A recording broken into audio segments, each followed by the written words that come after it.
नमस्कार प्रिय दर्शक बंधु मु मलय जना मोर यूट्यूब चैनल रे आपण मानकु स्वागत जनाऊँ। मु आपण मानकु पूर्व वीडियो रे कहितली जे कि सारा इंडिया रे आपण माने जो पैसा रखिचंती आपण मानकु मिलिबो जा कि प्रधानमंत्री नरेंद्र मोदी को द्वारा या हेइची एवं 18 जुलाई दिन 11 AM रे सारा इंडिया पोर्टल को केंद्र मंत्री अमित शाह उद्घाटन करिवे एवं सेही पोर्टल लॉन्च करिवे। किंतु से लॉन्च कला परे मते दुई जन सांग मोर फोन करथिले जे कि वीडियो करिचु आउ पैसा तो आसीबो काई पैसा तो सब आसीबनी। मु कहली कौन है कहले ना अमित शाह को ट्विटर रे देख वीडियो देखाई कौन से कहते कौन केमिति पैसा मिलिबो। देखंतु मु अमित शाह को वीडियो देखिला परे मु एटा भाबिली जे कि सरकार एमिति गोटी चालना करूचंदी जहा कि इलेक्शन आगु कछि सेतिपई एई गोटी चालना करूचंदी। देखंतु जदि आपण माने सारा इंडिया पैसा पाइबार योग्य किंतु आपण मानकु सी कहते 10,000 टंका लेखा समस्त को दिया जिवो आउ आपण माने ऑनलाइन ने अप्लाई करि परिबे। ऑनलाइन जदि अप्लाई न जानुचंदी सीएससी सेंटर माध्यम रे आपण ऑनलाइन अप्लाई करि परिबे किंतु ऑफलाइन न अप्लाई नाही। आपणर बैंक पासबुक सहित आधार लिंक थिबा दरकार एवं आधार कार्ड सहित आपणर मोबाइल नंबर लिंक थिबा दरकार ताने आपण ऑनलाइन ने अप्लाई करिवे न सीएससी सेंटर रे अप्लाई करिवे आपनको पैसा दिया जिवो। किंतु आपनको जो पैसा दिया जिवो प्रति लोक को 10,000 टंका लेखाए दिज्व।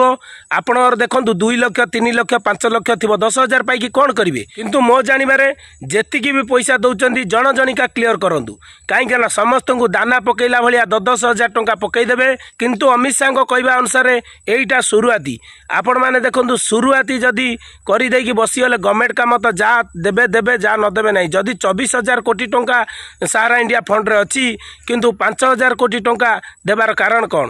अमित शाह कहते जे कि सुप्रीम कोर्ट रे केस चली 7-8टा चिटफंड कंपनी को नहीं से माने मीटिंग करी एवं सीबीआई इनकम टैक्स समस्त को नहीं थिले। किंतु जो माने अभियोग करथिले जो माने आंदोलन करुथिले जो माने निवेशक से मानकु नहीं नथिले सेटा से वीडियो माध्यम रे कहचंदी काहे ना निवेशक माने ठीक कथा कहितांते सेति पई से मानकु न नहीं गोटे मीटिंग करी जहा कि सुप्रीम कोर्ट रे केस चलीथिला सुप्रीम कोर्ट रे प्रस्तावटी देले आमे समस्त राजी इभली भाव रे टंका फेरस्त करा जिवो। किंतु देखंतु तापर कहते 5,000 कोटी टंकाटा शुरुआत 5,000 कोटी परे आमे सुप्रीम कोर्ट को कहबू फेर लोकों को पैसा धीरे धीरे करी सब किछि दिया जाऊ। देखंतु एटा केते सत केते मिछ सरकार तो जानिथिबे किंतु मो जानिबारे जदि करूचंदी सब पैसा एकाथर किछि लोकों को दे दियंतु फेर किछि लोकों पैसा जा फॉर्म आसीबो नंबर अनुसार तांकु देबे। किंतु एमिति 10,000 देकी जार 2 लाख 5 लाख 10 लाख थिबा लाभ कोन आपण माने कहंतु कौन लाभ पाइबे।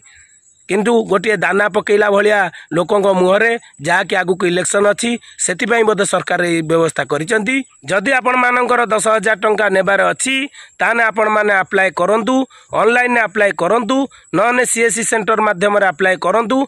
आपण को अमित शाह कहचंती 45 दिन भितर आपण टंका फेरी पाइबे एवं जदि न करूचंती अप्लाई आंदोलन करूचंती जो माने आज पर्यंत आंदोलन करि आछंती एवं केस करिसंती तांको सहित रही से मानकु सहयोग करंतु। आपण ऊपर निर्भर करे आपण 10,000 टंका पाइबाकू जिबे कि तांको सहित आंदोलन करिवे कि सब पैसा पाइबाकू चाहंती आपण कमेंट माध्यम रे मते जणांतु। किंतु जा अमित शाह कहचंती मु सेटा वीडियो माध्यम रे आपण मानकु जणैली काहे कि आपण माने कहबे भाई भल कथा कहिदेले खराब कथा कहले नै आमुक तो कहिदेले सारा इंडिया पैसा मिलिबो काई सब किछि मिलु नै तो मात्र 10,000 टंका लोक तो लक्ष 2 लाख 5 लाख 10 लाख रखिचंती 10,000 टंका पाइबार काम कोन सेही जिंसटा मु आपण मानकु वीडियो माध्यम रे जणैली।